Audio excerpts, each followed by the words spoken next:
Welcome back to Book Break. I've got a very exciting audiobook recommendations video today because I am here with Francesca Beauman from Persephone Books. Hello. I'm such a huge fan of Persephone Books. Oh, thank you. And it's really, really exciting that until relatively recently, a lot of these books weren't available on audio. So this is why this is such an exciting video. But would you like to give a quick introduction to Persephone Books? Yes, so Persephone Books reprints neglected authors, anyone who hasn't had the attention they deserve. Mostly women, because they tended to be the authors who are neglected, but we do have a few men, about 10% of our authors are men, and mostly from the mid-20th century because there was such an extraordinary flowering of wonderful writing, particularly by women there. So novels, diaries, short stories, memoirs, all books that have a really strong plot, great characters, and with this central theme of the home, or what we call domestic feminism. Yeah, and I love that theme so much. That sums them up so well because actually these books, I've read a lot of these books now, and they are all so different, and the stories are so different, and the characters are different. But I love that idea of that theme, that the home can be the kind of centre of these stories in a way, and it doesn't mean that the characters can't have adventures. Exactly. And can't have, whether that's actually sort of exploring the world, or whether that's rich internal adventures, it's such an amazing theme. Right, so the protagonist in the book might, be a journalist or fly a plane or be a spy or whatever that is, but it does mean we're rooted in these ideas of the home in a way that everyone can relate to. Everyone is cooking or cleaning or raising children or going home in the evening and sitting by the fire or whatever, their version of that. So that's sort of something we all experience in our own way, and I'm very interested in that. Yeah, absolutely. Well, so excitingly, there are now 10 Persephone books that are available on audio. Yes. So we're going to talk about those today, give you our recommendations for just lovely classic stories to listen on audio this autumn, this winter, really lovely stories to sink into. So let's start with a very famous Persephone title, which is Miss Pettigrew Lives for a Day. Of course, I should think up one of our most famous because it was made into a big film in 2007 with Amy Adams and Frances McDormand. Yeah. Miss Pettigrew Lives for a Day is Persephone's ongoing best-selling book. We discovered it because one of our customers, Henrietta Twycross Martin, brought it into the shop one day and said, "This was my mother's favourite book, you must read it." And sure enough, it is phenomenal. It's about a rather downtrodden governess who one day knocks on the wrong door, and it sort of changes her life when she meets this glamorous nightclub singer called Miss LaFosse. It's a rare and fascinating example of that period. It's a 1930s book originally, and a rare and fascinating example in that period of female friendship. So I've noticed that not many books from then really deal with female friendship as a central theme because it just wasn't a thing, right? You were either a daughter or a sister and then you were a wife, but female friendship was not necessarily so central in the way it is in a lot of fiction today.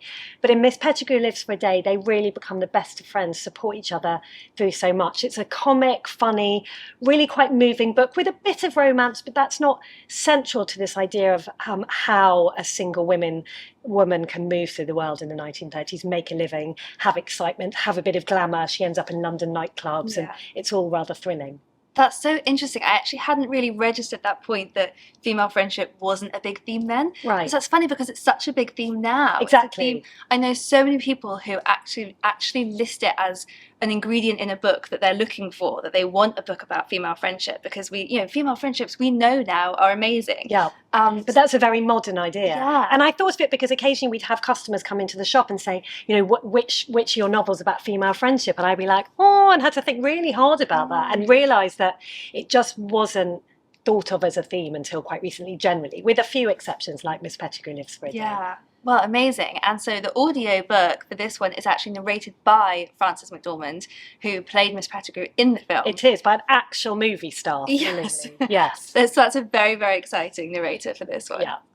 So the next book I want to talk about is William and Englishman by Cecily Hamilton. So this, I believe, was the first ever Persephone book. It was. In 1999. Exactly. Right? William and Englishman is really why Persephone Books was founded. It was the first book we ever did in the spring of 1999. Bringing it back into the light, just like the goddess Persephone comes back into the light in the spring.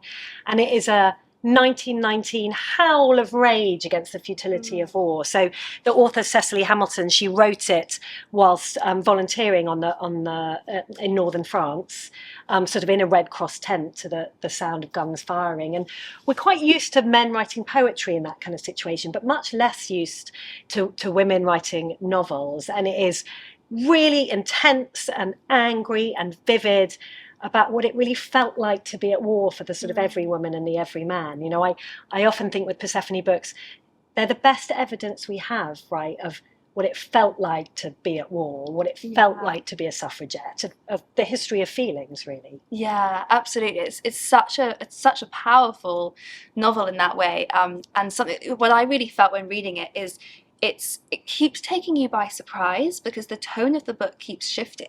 It does. So at the beginning, it's very funny, yes. and it's quite light-hearted and it's quite satirical, and then you move quite suddenly into fear. Yes. Of what's happening, and then it moves into tragedy. Yeah. And that works so well. Yeah. That kind of constantly taking you by surprise, because like you said, that's what the feeling really would have been. Of sort of, oh, what is happening? Exactly. You don't go through your life, and especially you don't go through big, incredible, terrifying things like war, knowing how you're going to feel every step of the way. And so as the reader, you kind of experience that because you're constantly being taken by surprise with what you are feeling like. Yes, that's really interesting. So Hamilton manages that tonal shift very cleverly as they're moving through these different feelings of what it was like to be at war. You know, William and Griselda in it, they're on honeymoon at the beginning, and they emerge from their honeymoon cottage in the Belgian Ardennes, and they hear what they think is the sound of thunder, but it's actually the sound of the German guns, and World War I has broken out. And, imagine the sort of shock of that, and the uncertainty and the confusion, and that is really vivid. As you say, it becomes, more and more tragic as it goes on. But that's why it's such a sort of intense, visceral book. It really is. So the audiobook fans will be very excited to hear that the narrator for this one is Stephanie Racine. Yes. Who is a big audiobook narrator. She is very beloved, a lot of people's favourite narrator, so it's great to have her for this one. Yes, wonderful. So next I want to talk about some short stories. So Persephone has a book called Good Evening, Mrs. Craven by Molly Panter Downs, and I'm so glad that this one is on audio, because I think short stories that work so well on audio. They do. Because they're so good for dipping in and out of. You can kind of listen to one on your way to work, your morning walk, one while you're getting ready for bed. I just really love that. So can you tell us a little bit about this story collection? Yes, I mean, exactly. They're a little bit of nourishment, aren't they? And I think a lot of us are a bit wary of short stories, that you sort of think you're going to get into a narrative and then suddenly it stops. But of course, a really fantastic writer like Molly Panter Downs manages to encompass a whole world in that short story. So you're not left sort of desperately wanting more of that narrative. It's really kind of tied up at the end. So the collection, Good Evening, Mrs. Craven, are short stories that Molly Panter Downs wrote for the New Yorker magazine between 1939 and 1945, trying to evoke to American readers what it was like in London during World War II. And Molly Panter Downs does this with all different characters, all different viewpoints, but she is such an extraordinary wordsmith. Like, her sentences are unbeatable in how much she can convey in just a few words. The title story, Good Evening, Mrs. Craven, is so vivid about a couple who are having an affair, and they meet occasionally in a London restaurant. At one of their dinners, she becomes very, very anxious about what happens if he gets killed and there's no one to tell her. They'll tell the wife, and they'll tell the mother, and they'll tell the sister, and they'll tell the kids, but she's just the mistress, so what if she never knows? And it's these other aspects of war that these days perhaps we don't think about, that Molly Panter Downs evokes in this funny, sardonic, very, very vivid way. If ever you're going to get into short stories, then Molly Panter Downs is the writer to make it so. Oh, well, that's a good tip, because I feel like I've been getting more and more into short stories over the last few years. Oh, good. So that's definitely a good tip and author to remember. Yes. So to bring those stories to life, the narrator is Lucy Scott, who is an actor, and most famously, people might recognise her from the BBC Pride and Prejudice, where she played Charlotte Lucas. So another very exciting narrator. Yes. The next book I want to talk about is one of my favourites. So this is Little Boy Lost by Margarita Lasky. This might have been the first Persephone book I read, if I'm quite remembering that correctly. Yes. My mum lent it to me, and it made me sob. Absolutely loved it. Yes. So can you tell us a little bit about that story? It does make one sob. Hasn't it got the most extraordinary final line of any novel ever, really? Yeah. And you can't even just flick through to it because it's only in context, but it's unforgettable, really. Little Boy Lost by Margarita Lasky is set in France in 1946. It's about a man, Hilary Wainwright, searching for his lost son in a very chaotic post-war landscape. There's a lot of uncertainty as he travels around looking for this son. Is he this little boy? Is he not this little boy? It evokes the period so well. It's a thriller, really. I mean, you can't stop turning the pages in terms of what's going to happen. And Margarita Lasky was such a versatile writer, but this novel is really one of her most gripping. I mean, you cannot put it down, as well as evoking post-war France very vividly. Yeah, I think that's absolutely true. It's such a page turner, and yeah, that ending. I can't think of another book that has invoked such a strong reaction in me as that kind of final line. Proper sobbing, like throw the book on the floor and just collapse in a heap of tears. Yeah, absolutely. Like heart-wrenching. Yeah, but it's wonderful. Yes. It's really, really wonderful. I recommend this book so much. Oh, I'm so glad you loved it. And the final line, the final page. Yeah, comment below when you get to that final line, and you'll see what we mean. So Justin Avoth, the actor, is reading this one. You might recognise him from Ripper Street. So he'll bring that final line to life for you and make you all cry as well. Yes. So the next book, well, I've got an author we're going to talk about, Dorothy Whipple, who has the next 3 books we're going to talk about, all by Dorothy Whipple. The first one is called They Were Sisters. So I actually haven't read this one, which is funny because anyone who's watched this channel for a while will know I absolutely love books about sisters. It's my favourite topic. I have a sister, she's my best friend, I just absolutely love it. So I can't believe I haven't read this book. Well, so what a treat. Tell me about it. What a treat in store for you. So Dorothy Whipple is Persephone's best-selling writer, and if you haven't discovered her already, you really are in for the most wonderful treat. She was a huge bestseller in the 30s and 40s. Her last novel is 1953, and then fell out of fashion, but we are so proud to be bringing her back into the light because she is so compelling, such extraordinary human insight. You cannot put these books down. She was based around Blackburn, and her books are set in Manchester and Lancashire, and they're really sort of vivid about the period and the setting. They Were Sisters is about 3 sisters who marry very different men and the impact that has on their life. It's a 1943 novel, and whilst it is such a page turner, it does have some very serious themes of domestic abuse and the patriarchy, I suppose. And it is wonderful about sisters, but I do sometimes caution people a little bit because the 3 sisters in it aren't necessarily the best of friends like you and your sister.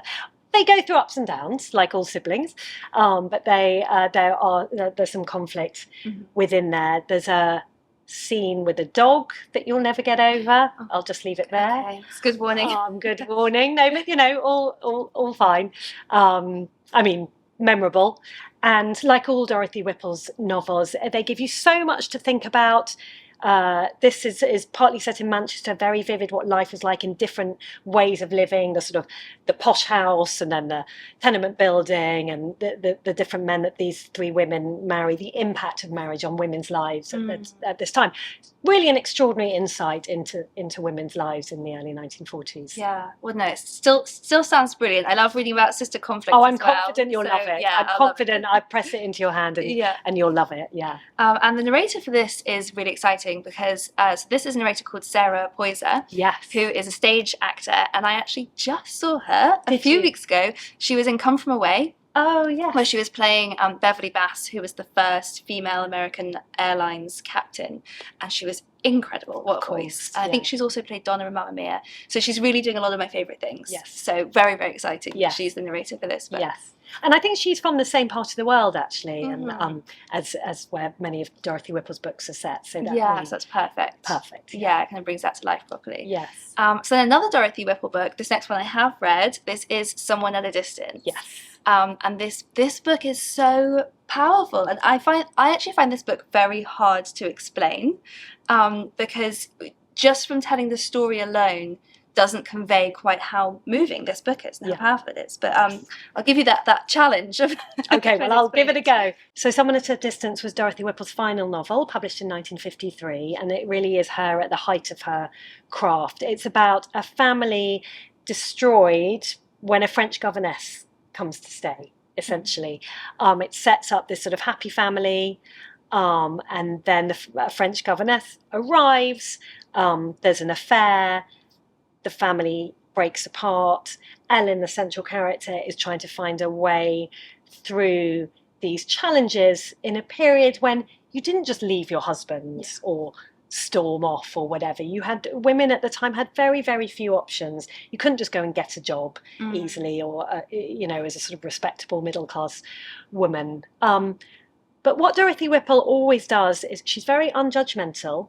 I mean, the French governess in it is, a nasty piece of work, even, so Dorothy Whipple is clear about that. But the other characters in it, Avery, the husband, Ellen, the wife, the grandmother, the children, are treated pretty equally.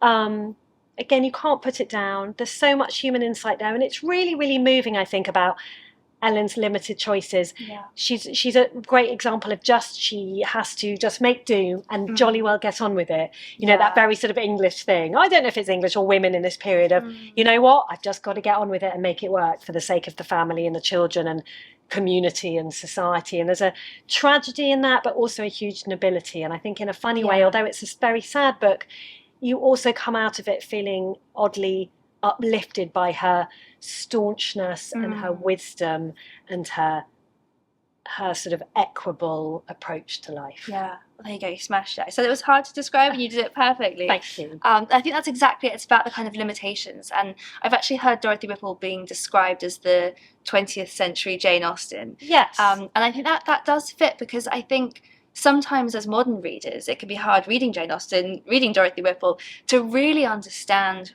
what that was like. That there are choices that seem so easy for us to make now. Just leave him. Yeah. He's had an affair, just leave him or get a job. Avery's perspective as well. Avery is also kind of bound by this duty and nobility of what he thinks that he has to do as well. Absolutely trapped in just the same way. All these people trapped by society for decades. It's so awful. And to your point about the parallels between Dorothy Whipple and Jane Austen, they're brilliant at evoking characters in sort of a quite sardonic way, but not, hugely judgmental or horrible. They're sort of funny about them, but in quite a fond way, with lots of human insight evoking the period. And yes, when people come into the Persephone bookshop and say, I love Jane Austen, have you got anything like her? Dorothy Whipple is whom we recommend. I mean, she's not, early 19th century, and she's not, just about women getting married, but those two writers do share quite a lot in common. Yeah. So the narrator for this one is actually such a talented actor that she has won a BAFTA, and that is Susan Waldridge. Yes. So that's another brilliant one. And then the final Dorothy Whipple book to talk about today is High Wages. Can you tell us a bit about that one? One of our newest audiobooks, actually, yes. High Wages is a perennial Dorothy Whipple favourite. So it was first published in 1930. It was her second novel. And it is the most gorgeous, fun, in many ways jolly novel about a young woman called Jane who opens her own dress shop in Lancashire in the 1910s. So it opens with her getting a job in a draper's shop, and she has this not very nice boss and he makes her work really hard, but she sort of loves the business of it and the customers, and she finds she's really good at it. So one day she meets some good luck, which allows her to open her own dress shop. And from then on, the novel is so fascinating about women in business in the 1910s, the history of fashion, what kind of dresses and bonnets her customers are buying. There's some wonderful set pieces where she goes to Manchester to check out the department stores there, and London, where she does check out the department stores, but mostly spends her time figuring out how not to be sexually harassed, although of course she doesn't call it that, but about the sort of men in the department stores at that time. So again, really vivid about what it was like to be a young woman there in that time. There's a little bit of romance in it, but that's not central to what it's about. Central is a young woman making a business work, counting the money, figuring out what the customers want, staying up late to clean the windows and redo the window display. It's a really gorgeous, in many ways, very uplifting novel. It makes the best present. Okay, well, that's a good tip coming up for that time of year. Yes. And that's really, I just sort of caught on something that you said. It's just really interesting about how she wouldn't have called it sexual harassment, but that's the experience she had. And I think that's something else that I love about reading a lot of Persephone books is different experiences that we have names for now, and so they seem like maybe modern experiences because the names are modern. Exactly. And actually you go back and you read that a lot of these are just human experience. A lot of these are female experiences, other things are just human experiences, and that it's just so interesting to think that actually you might think that you wouldn't know how to relate to somebody living 100 years ago, but that we do. Of course, and people don't change the same experiences. We just might have different language for it, or no language for it, or 100 years ago might have thought it was so normal that it didn't even bear writing about. But absolutely, to see the through line of women then and women now is very heartening and very grounding. I think we're no different to Jane and her dress shop in Lancashire, and a really vivid description of a sort of working class woman at the time, making this business work from the ground up, employing the other shop girls who she makes great friends with. There's a great scene about when they go have kippers for supper on Christmas Eve, and there aren't quite enough kippers to go around. These little details of what life was like. Yeah, absolutely. And that's another one narrated by Sarah Poyser. Yes. So another story collection, Midsummer Night at the Workhouse by Diana Athill. And the most amazing thing that I'll just start by saying about this one is that this audiobook is actually narrated by the author herself. Isn't that cool? Is incredible. She read these stories 60 years after they were first published, and it's incredible that we even have these recordings. Diana Athill sadly passed away in 2019 at the age of 101, which is wonderful. So it's incredible that we have her reading her own stories. Yes. But can you tell us a bit about these stories? Yeah, Diana Athill was just a phenomenal woman, an editor, a writer. Her short stories are really some of the greatest of the 20th century. And so she came to us and said she'd like to read her own short stories, which we're absolutely thrilled about. It's a collection. It's the first time these stories have been published together as a collection of mostly 1960s stories.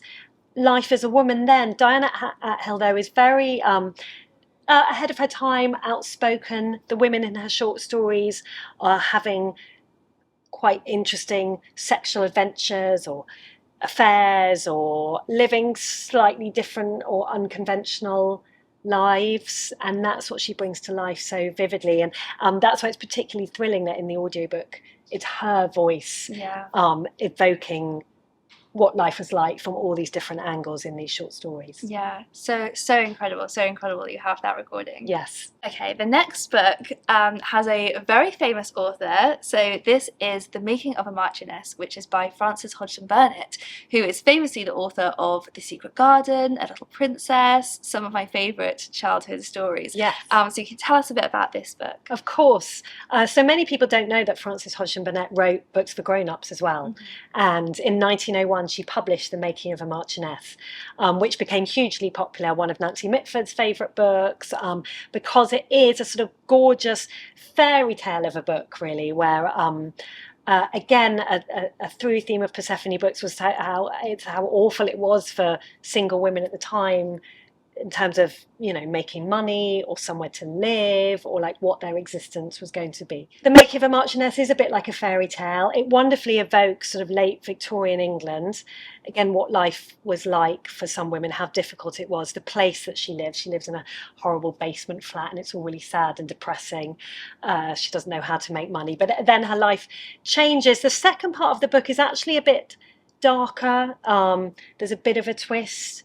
Again, about what life was like for Victorian women, and then particularly Victorian married women. But Frances Hodgson Burnett was, of course, such an accomplished writer. You can't put these books down like a fairy tale, but with some really serious and thought-provoking themes in there. Oh, that sounds great. Yeah, definitely going to add that one, bump that one up my list as well.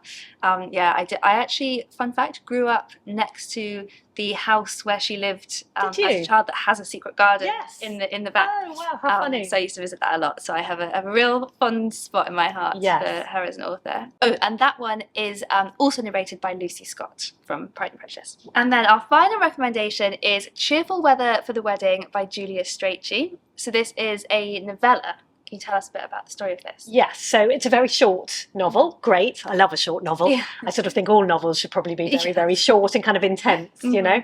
And it's a 1930s novel about a young woman on her wedding day having doubts, helped by a bottle of rum.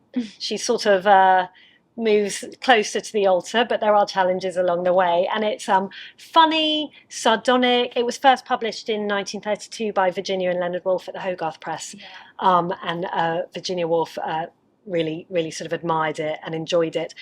My only caution with Cheerful Weather for the Wedding is quite often people try to read it or listen to it as a before their wedding, or they give it to someone as a wedding present because it's called Cheerful Weather for the Wedding and it's set on someone's wedding day. But I'm also always like, no, that's not appropriate, not appropriate, because it is about the sort of challenges of the wedding day. But it's rather, it's almost like an E.M. Forster novel in some ways. The social comedy of it, about the kind of English middle and upper classes, what's going on in these people's heads as hour by hour they're moving closer to the altar. So she was writing like many members of the Bloomsbury group, evoking this period, and it's a really fun, interesting, unusual novella. So short. Yeah.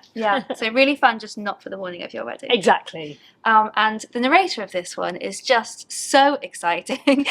This is being narrated by Miriam Margolyes, who doesn't even need an introduction from me. She's phenomenal. She's such a brilliant actor. And the way she does it is so funny and lively and vivid and just so entertaining, pure entertainment. Yeah. So those are our recommendations for 10 classic audiobooks to listen to. I'm so excited that these have been brought to a whole new life, a whole new type of reader now that they're on audio. And thank you so much to Francesca for coming in to talking to me about them. It's been brilliant chatting to you. Anytime.